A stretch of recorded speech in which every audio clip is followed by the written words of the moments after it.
walking red flag daw. Aba, itong si Jordy. Yan. Ay ayon mismo sa kanyang 10 taon ng jowa na si Stephanie. Ang tagal na ha, pero walking red flag. Buti na lang hindi yung palabas dati Walking Dead, hindi naman yun ha. Oo, yung parang alang kabuhay-buhay namang kasama. Hindi ganon. Walking red flag. Pero kasi, sabi naman nitong si Stephanie, may mga naririnig daw na kwento siya sa ibang tao tungkol kay Jordy. Ayon nga po dito, kaya Stephanie, madalas daw na nilalait at kung ano-ano ang sinasabing pamamahiya sa kanya ni Jordy sa ibang tao. Naku, bakit kaya? No, kaya itong si Stephanie hindi raw maiwasan na matakot at makamba sakaling maging asawa na niya ng tuluyan ang 1 dekada niya ng kasintahan na si Jordy. At dito na nga rin po natin tatanungin kung engaged na ba sila, fiancé na ba talaga dapat ang tawagan nila. Titignan ko rin, kaya gusto ko makamayan meron na bang binigay na singsing? Welcome dito sa ating programang Heart to Heart, Jordy and Stephanie. Yan. Hello po, Kuya Poy. Ay, oo. Naku, batang-bata pa itong mga natin, ano? Oo, batang-bata pa 10 years ago nung mag-umpisa ang kanilang relationship. Ayan. Okay. Tama ba? Yung mga binanggit ko, Stephanie, medyo nalabuan lang ako. Engaged na kayo? Go. Opo. Tingin? Meron na ba? Patingin nga. Oh, gondo naman niya. Ganda. Pinag-ipunan talaga yan, Jordy. Opo, pinag-ipunan ko po talaga yan. Oh, yan, hayaan mo na yan. Hayaan mo na naka-on na lang yan para hindi ka na Oh. Okay.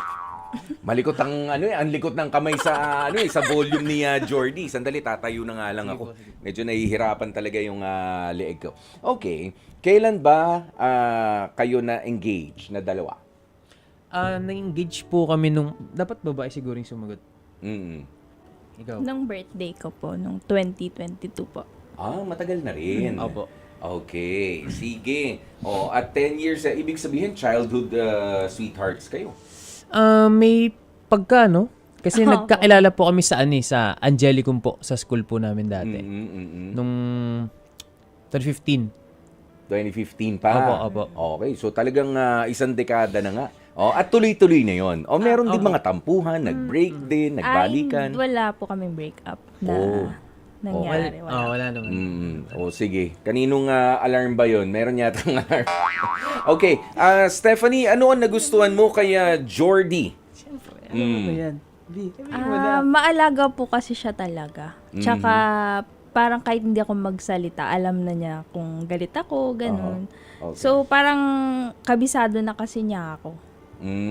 Okay. At ikaw naman, Jordy, ano yung pinaka nagustuhan mo kay Stephanie? Unang-una, syempre, maganda. Pangalawa, maalaga. Pangatlo, binibigyan niya lahat yung gusto ko. Katulad ng... Malaking pagmamahal. Uy, malaking pagmamahal. Pwede mo bang i-describe ano yung malaking pagmamahal? Meron ba maliit na pagmamahal? Tag dito. Lagi po akong pinagsisilbihan pagka, kunyari, pupunta po ako sa kanila. Pinaglulutuan po ako ng mga tabsilog, mga ganun, chiksilog, ganun, mga ganun po. Kanina, pumunta ka sa kanila. Hindi po, hindi. Hindi. Akala ko kasi Pumunta siya sa akin. Siya ang pumunta sa'yo. Akala ko naman kasi baka may baong ka dyan. Baka makahingi, tanghalian na rin naman. Tapos, parehas kayo na sinabi nyo na parehas nyo nagustuhan sa isa't isa yung maalaga. Ha? Bakit? Sakitin ba kayo? Ito po, Madalas. sakitin po kasi to may allergic rhinitis siya. So parang konting atching na siya, ganyan. Tapos madalas siya magkaroon ng hay fever. So sa concerned ka naman palagi. Opo. Nandun agad si Stephanie. Lagi po akong nagkasakit, Kuya Poy, kasi may po ako, parang pag sa travel, parang parang mabilis po akong sipunin. Opo. Kaya po nagkaroon ako ng may fiancé po ako ngayon na nurse. Nurse na si Yeah. RN ka na? Opo, RN. Okay. Congratulations. Meron ka ng nurse. Pero, syempre. Lifetime. Pero ibig sabihin naman yan, hindi tayo kailangan na maging pasyente. Kung meron tayong karelasyon na nurse. 'Di ba? Yes. Hayaan mo naman sa ospital siya magtrabaho. Doon talaga sa mga nangangailangan. Okay. Ito, no? Balikan natin yung nabanggit nitong si Stephanie na meron kang mga naririnig na hindi kagandahan na mga kwentong galing sa ibang tao, Stephanie. Ano yung sinasabi mo na nilalait ka, kung ano-anong sinasabing mga pamamahiya? Si Jordy ba nagsasabi nito against you?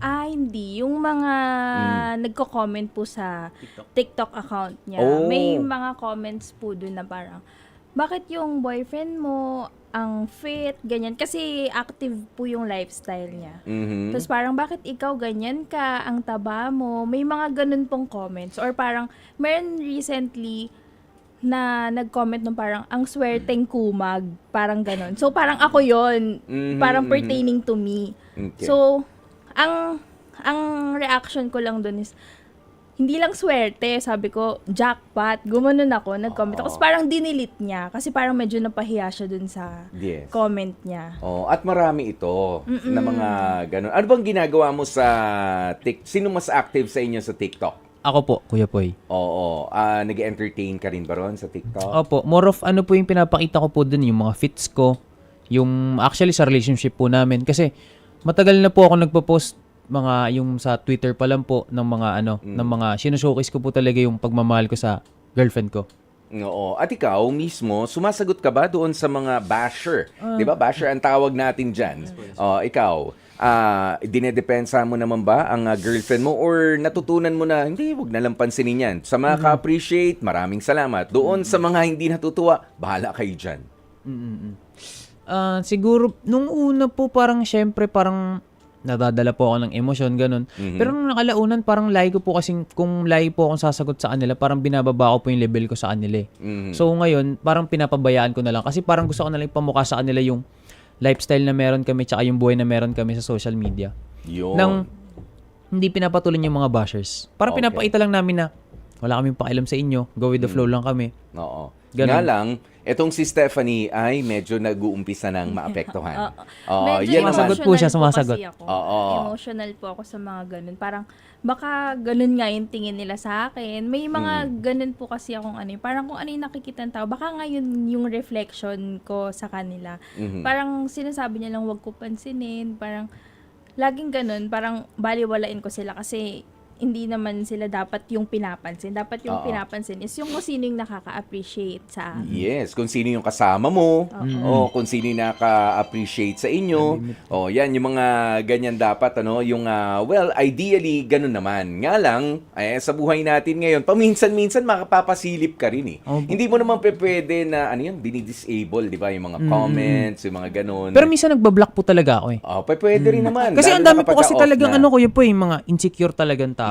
So pag Mm-mm. ganun, binablock ko po minsan pag nakaka-affect na po sa girlfriend ko. Kasi ako parang wala na sa akin, kailangan kong masanay dahil nasa nasa social media ako eh. So parang may mga tao talagang insecure na parang matitrigger sila sa ginagawa mong lifestyle wala ka namang ginagawa sa kanila. Okay. Ayan. At meron din talaga yung merong kakaiba yung kanilang sense of entitlement.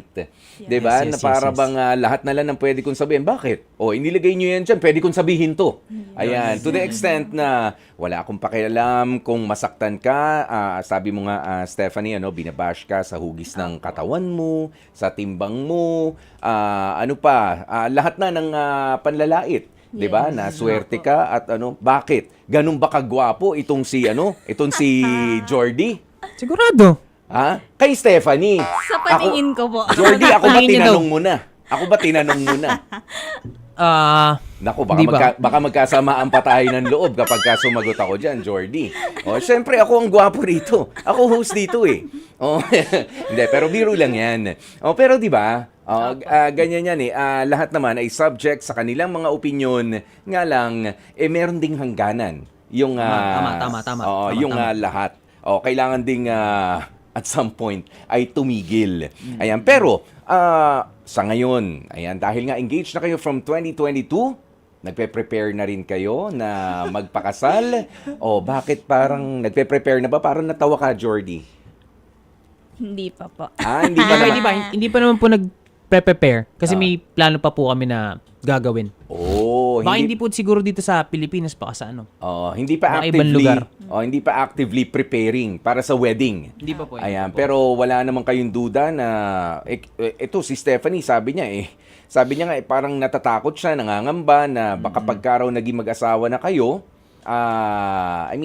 makakayanan nyo ba ito? Ikaw ba kung sakasakali dumating yung punto na kapag ka mag-asawa na kayo at nakakasira na rin talaga sa mental health nitong si Stephanie, willing ka ba i-give up itong social media, isara na yung buhay ninyo and just live in private? Pwede naman po sigurong itigil pagka at certain point na parang sobrang grabe na yung bashing. Pero kasi nakikita ako, like, manifesting naman ako na pagka habang kunyari aangat ako, parang hindi ko naman nakikita na mas madaming babash sa amin. Kasi ang binibigay ko lang naman sa social media is entertainment eh. More of, gusto ko lang silang matawa ba? It's not more of parang may hangad akong masamang intention sa kanila. Oo. Parang ganun. Hindi yung pang-aasar, hindi yung mga hindi ka naman foul mouth sa social media. Hindi naman po. 'Di ba? Kasi may mga bata na mga nanonood dahil ako talaga personally okay kung social media personality ka, influencer kung tawagin sana, kung magi-influence nga tayo, magandang impluwensya tayo sa mga bata at pati ron sa kahit kanino. Kasi hindi natin, minsan iniidolo tayo dahil sa pagmumura natin. Merong mga influencer na ganyan, yung lutong ng kanilang pagmumura, doon sumikat. 'Di ba? Paano yan kapag ka nakita ng mga kamag-anak mo? Ito yung kamag-anak ni sikat yan. Galing magmura niyan. 'Di ba? Ang lutong. 'Di ba? Tsaka lahat na lang ng sinabi, ang kama niya, ang period sa isang sentence, mura o kaya may merong nilait. Yan yung mga ganon. So, please don't be like that. Ayan, para meron ka talagang katwiran na ayusin nyo naman yung treatment sa akin. 'Di ba? Even without saying it directly. Ayan, okay. Ikaw, Stephanie, hanggang kailan mo kakayanin itong pressure na nararamdaman mo ngayon at minsan ba ay pinipigilan mo itong si Jordy Capopost na mga content niya o kaya naman lalo na yung mga content na ang dami mga nambash doon, i-take down mo na yan? Meron pong mga point na pinapa-delete ko talaga sa kanya pagka parang medyo below the belt or parang halimbawa, ang dami ng bashing sa akin doon. Parang nalulungkot kasi ako na may minsan mga kapwa babae mo pa yung nambabash sa'yo. So, pinapa-take down ko sa kanya. May point din na huwag niya na lang ako i-post para hindi na ako maapektuhan. Dumating ako sa ganong punto na huwag mo na lang ako i-post, huwag mo na lang ako Huwag na isama isama dun sa content. video or kaya i-cut mo ako kasi ayoko kita ako. So, yun sinasabi ko sa kanya, i-take down mo na lang kasi baka mamaya, ano na naman yung sabihin ng ibang tao. As in, dumating talaga sa point na na-affect na talaga ako. Pero syempre, napag-uusapan natin yung mga masasama. Yung mga hindi masyado magaganda, yung mga reaction nila, pero, meron ka bang post ni Jordy na talagang kinilig ka na sweet naman ni Jordy. Madami. Nakakaasar to. Yan yung mga ganon. Meron po, siguro yung nag-anniversary kami, tapos may mga, yung background ng kanta, yung nakakakilig, tas yung caption niya, may mga ganun. Pero most of the time kasi ganun kasi talaga siya ever since nung high school kami. Sa Twitter pa lang, parang mahilig na talaga kasi siya mag-post sa aming dalawa. Okay. Tapos kasama yung mga background ng may mga love song na kanta, ganyan. So parang medyo nasanay na din ako. Pero minsan talaga, yung parang biglang random, bigla siya magpo-post ng nakakakilig na video. Parang nasya-shock lang ako kasi hindi po kasi ako magaling mag-edit. So, wala akong in exchange dun sa video niya. So, yun. So, siya lang kasi talaga yung ma-post talaga sa social media. Pero sa tusukan ng syringe nung ringgilya, mas magaling ka doon. Sigurado yun. Sobrang, mas magaling po siya. Diba? Sharpshooter ka kapag ka mag-i-inject ka ng mga, kapag ka may nagkakasakit dahil nurse Opo. Diba? Ayan, okay. Ayan, ikaw naman, anong plano mo, Jordy, para i-assure itong si Stephanie na kahit ano pang sabihin ng mundo against you, against our relationship, hindi ako aalis dito. O aalis ka rin ba? Paano kapag Ay, hindi sumikat po. ka na ng todo? Actually, may mga nagchat-chat naman din po sa akin, pero deadma lang naman po talaga ako Sige, eh. pag-usapan Kasi nga para muna sa akin natin kasi yan. ano eh, Yung mga isa lang- chinachat. mga nagchat-chat, may madami po nagchat-chat talaga sa totoo lang, pero parang dinededma ko lang sila. Minsan, ang DP nila yung mga nakabikini, ganun, pero wala akong pakialam eh. Parang sa akin, okay, sige, okay, ganyan ka. Pero para sa akin, ang pinakamaganda pa rin sa akin ang Esme ko. Kasi Esme po yung tawag ko sa kanya sa TikTok. Esme na. Mrs. na. Ganyan. Although, hindi pa official. Minsan nga, ang dami po nagtatanong sa TikTok eh, bakit Esme? Ano ibig sabihin ng Esme? Akala nilang Esme, Starbucks, ganun. Hindi nila alam eh, kasi medyo may salitang kalye siya yung dating eh. Oo. Esme. Dati na yan. Oo. Ikaw naman, Stephanie, nakikita mo ba yung mga nag-message na gano'n kay Jordy? Hawak ko po yung account niya. Ikaw naman. May times na Sumasagot parang ka dun. mini-message ko na parang, ano ba yan? Mag-message ka pa, parang ganon. Parang alam mo naman na may girlfriend na yung tao. Anong klase mga messages yung, meron ba yung talagang direkta na nag-i-invite na Jordy? Meron po. Tapos meron talaga yung legit ako. Alam mo yung pinatutunayan na siya talaga yung... Meron po. Meron din yung nagsisend ng picture. Oh. Na minsan nakabikini sila, ganyan. Oh, So parang nakabikini pa. dun ko i-call Nahiya pa, ha? out. Kaya pa, hindi Doon ko i-call out na parang grabe, may mga ganyang babae talaga na parang may ano talaga sila na gusto nila anuhin yung Agresibo. isang Para boyfriend. makuha agad. Oo. Hindi nyo makukuha sa ganyan. May Esme na nga ako, di ba? Oh. Kulit niya eh. Pagka walang mga bikini yon, paano? Pupunta mo. Bibigyan mo ng pangtapis. Kasi madami rin mga padala sa akin mga products eh. Maaaring ibigay ko na lang sa kanya. Palalamove ko na lang siguro. Yan. Yung mga, ano yun? Yung mga facial mask ba yun? Yung mga ganyan. Face mask, ganun. Face mask. Lalo na kung hipon. Face mask na lang. Sponsoran mo na lang. Face mask Yan na yung lang. mga ganyan. Bigyan mo isang box. Pero sige, it seems na sigurado naman kayo sa inyong dalawa, no? Pero hindi lahat ng mga katulad ninyo na, yan nga, very active sa social media para buksan ang inyong buhay ay katulad yan. Si Stephanie medyo hindi siya 100% na okay. Sinusuportahan mo naman, sabi mo nga itong si Jordy, pero pwede ba wag mo na akong isama dyan? 'Di ba? May mga pagkakataon na gano'n, ano? Ayan. Okay. Ano ang may papayo nyo doon sa mga couple na, syempre, iba yung hilig mo, iba yung hilig ko. Ayan, mahilig si Jordy, very active siya sa social media na ibukas ang inyong mga buhay. At ikaw, Stephanie, mas okay ba sa'yo na medyo okay lang, paminsan-minsan lumabas ako dyan, pero mas gusto ko yung pribadong buhay lang. Paano nyo pinagtatagpo sa, sa gitna? Stephanie. Si Stephanie muna. Si Esme. Sa akin kasi, magkaiba kasi talaga yung profession namin. Siya, content creator, ako nurse. Parang sa akin, syempre yung buhay ko sa hospital, parang yun lang yun, parang workplace lang siya. Parang ayoko nang ilabas pa yung kung ano yung buhay ko sa social media. Kasi yun, parang yun na lang yung pahinga ko eh. Parang ang ingay na nga sa labas. Parang Toxic. meron pa sa, Sa parang meron ospital. pa sa social media. So, sinasabi ko minsan sa kanya na parang wag na lang talaga ako i-include kasi parang yun na lang yung pahinga ko eh. May dumating sa point na nag-private na lang ako na Instagram. Nagkatampuhan ba kayo doon? Dahil parang gusto mo, may naisip ka para sa inyong dalawa, pero ayoko talaga, pagod na ako, diyan ka na lang. Ikaw na Tampuhan na po sa magtuloy. mga social media? Hindi, Pag pinupost doon po siya? sa paggawa Ng kapag content? pagod na siya. It's not more of pagod po. It's more of, ayun nga, parang nung unang nabash kami, may sumigat kaming video na skit. Ang dami po ng bash doon. Sabi niya, wag mo muna i-post. Sabi niya gano'n. Hintayin mo muna akong papapayat muna ako gano'n. Sabi niya sa akin gano'n. Tapos, ako naman, yung respect ko, andun. Parang sige, hindi kita ipopost. Pero ako, popost ko pa rin yung sarili ko. Pero at some point, gusto ko pa rin, parang mas nanalo pa rin yung isip ko na gusto ko siyang i-post na like, wala akong pakialam talaga sa bashing eh. Like, parang gusto ko talaga i-showcase yung pagmamahal ko sa'yo. So, kahit anong sabihin nila, kahit ano pa yan, wala akong pakialam kasi ito yung buhay na meron ako. Gusto kong ipakita yung buhay na meron ako para inggitin din kayo.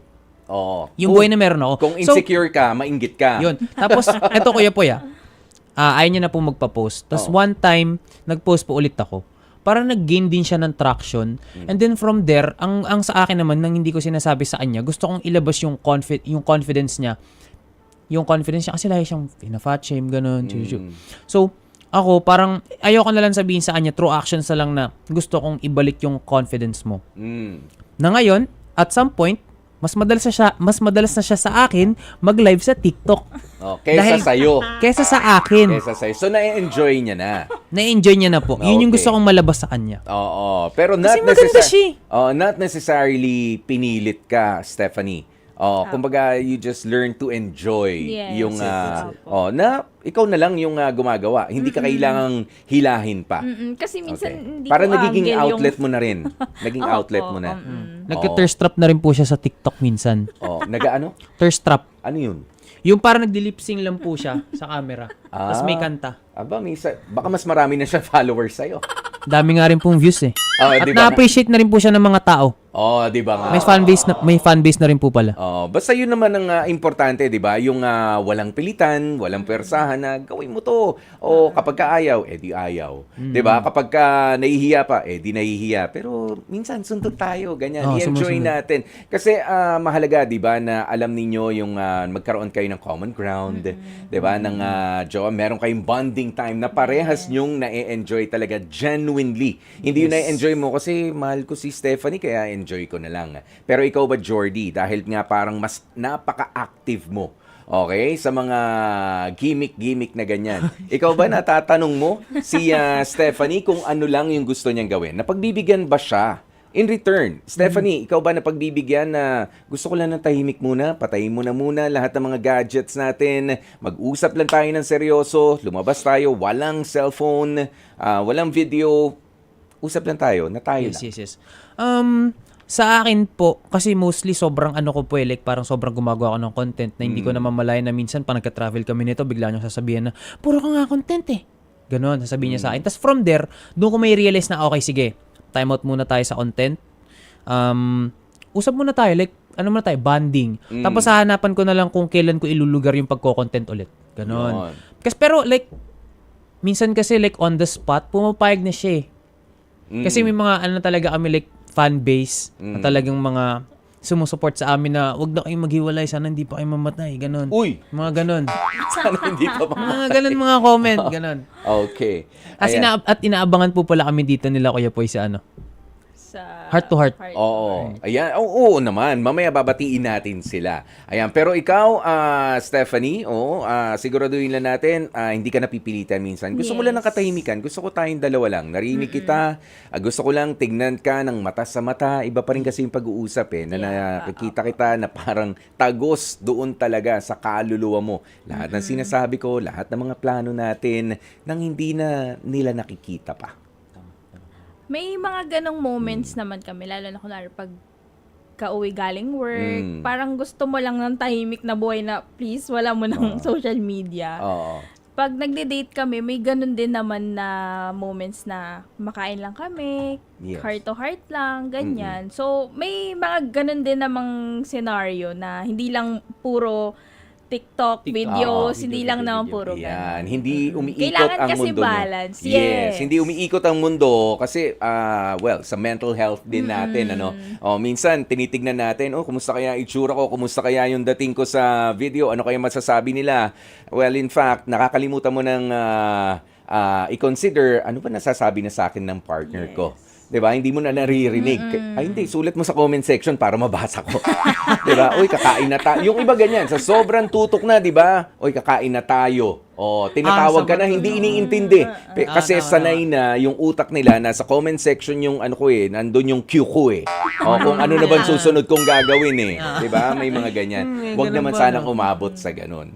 'Di ba? Kayo ang mag-control dun sa hilig ninyo, hindi kayo ang makontrol nung ginagawa ninyo sa social media. Okay, eto na. Tatanungin ko na sa inyo, ano ba ang HEART segment ninyo? Answer ninyo. Dito sa ating segment na ito. HEART? Pili Pipili po ka. kami, no, Kuya Poy? At dahil special ka, Jordy, 2 letra ang pipiliin mo. Okay, sige, game. Bali, ang pipiliin po namin, Kuya Poy, sa HEART na yan, is sure ako. Sabay tayo. In 3, 2, 1. A. H? A. A. A pala. Hindi tayo approve eh. Approve tayo. Approve po kami. Approve naman pala. Approve. Kumbaga, tuloy lang. Tuloy lang. Dahil Tuloy lang. natuto na rin naman kayo. Oo. Wag na mapipikon, wag na makikipag-away sa social media. Yun lang naman ang sikreto, di ba? Yes po. Nga lang, syempre, meron din tayong mga paalaala. Sabi mo nga, meron talaga yung mga aggressive na mga nagme-message, mga nagko-comment, lalo na kapag alam nyo na couple ito na mga gumagawa ng kanilang mga content, wag na kayong ano dyan, wag na kayong mga epal dyan. Kapag ayaw na. Gusto mo papagitna ka pa doon. Oy, meron kayong mga gustong batiin? Go ahead. Sige po. Binabati ko po muna unang-una yung nanay ko. Arlene Fajardo. Shoutout po sa'yo. Sa mga kapatid ko, Alwin, Aljan, at sa papa ko po, Alfonso. Ikaw naman, Esme. Ay, may listahan siya. Hello po. Sige, yan, Binabati nakaprepare. ko yung mga nasa workplace ko. Si Ma'am Queenie, Ma'am Mae, Isa, Ma'am Kat, Sir Ed, and Ma'am Jomi, Ma'am Army, Ma'am Archie, and Ma'am Karen. Oh. And sa family ko, hello. Yan. Shoutout din po pala sa barbero ko, Boyet Burks. Pati Parang sa nails bagong ko. ano nga eh. Sa nails kong Spider-Man. Alam mo Nails by Brie. Alam mo to si Jordy, sanay na sanay itong humarap sa camera, eh, no? Eh, yung ano mo, yung belt mo na Hello Kitty. Hello Kitty. Kanino Ito ba yan? po. TikTok shop po ito eh. Sige. Ayan. TikTok shop. Makulit nga itong si Jordy. Pero sabi nga, basahin ko lang yung ilang mga comments natin. Sabi ni Yanni Santos, thirst trap, Kuya Poy, yan yung nagpapayami sa mga viewers. Yun pala yun, yung ine-explain niya. Ayan. Sabi naman din ni Teresita Perfinian Stephanie, gawin mo na challenge din ang mga sinasabi ng mga bashers. Wala ba yung gamot na pwedeng pampaslim? No offense meant. Yan yung sabi ni Teresita Perfinian. Pero alam nyo, Mami Teresita, meron ho talaga yung body type tayo na tinatawag eh. 'Di ba? Kahit anong papayat natin, 'di ba? Kung sa trabaho, hindi naman pwede na papayat ka ng papayat. Lalo na nurse. Ilang oras ang duty ninyo? 'Di ba minsan nag-straight pa kayo? Minsan Tapos po, di ka kakain? Hindi pa pwede yun. 'Di ba? Basta dapat healthy yung diet din. Tama yung pahinga, ganoon yun. Si Patricia Daradar Ayan. ay nandito. Kaninong kapatid dito? Sabi niya, sister ko yan. Ayan, si Patricia. Ayan. At okay. Ayan. At marami pang iba. Kayo na ang mag-review mamaya doon Yes, sa po. live natin. Sige. Maraming salamat sa inyo. Thank you so much po. Jordy and Stephanie. Stephanie Esme. Yan, si Stephanie Esme. Ikaw na lang tumawag sa kanya ng Esme. Kasi pagka may ibang tao na tumawag sa kanya ng Esme, magagalit ka eh. Pero actually, Kuya Poy, Ibig bali sabihin yun na kasi po yung nun- ano sa kanya. Yung tawag na po sa kanya sa pag sa labas. Ay, ganun? si Ate Esme. Kasi Ate akala Esme. palayaw. Oh, Na yun. hindi misis. Kasi pagka Misis tinawag yun. mong Esme, Mrs. Ang ibig sabihin yan eh. Opo, ika-clarify ko lang din po, Kuya Poy, na ang ibig sabihin ng Esme, Mrs. Okay? Wag na kayong mag-comment, anong Esme? Wag na kayong magtaka. Okay? Ayan. Mrs. yun. Mrs. ko to. Panahon Pakita mo pa- yung sing-sing muna. Panahon pa ho ni Dolphy, ni Eddie Garcia, Esme na yan. Ayan o. Alam niyo na yan. Siya, maraming salamat Thank sa inyo, you so much Jordy po. and Stephanie, para sa pag-join nga dito sa ating HEART segment ng H2H, Heart to Heart, with yours truly, Kuya Poy. Mga kapatid, dito tayo sa totoo. Dito na tayo sa True FM. Mag-subscribe at mag-follow na sa social media accounts at True Network PH sa FB, Instagram, X na dating Twitter, YouTube, TikTok, and podcasts.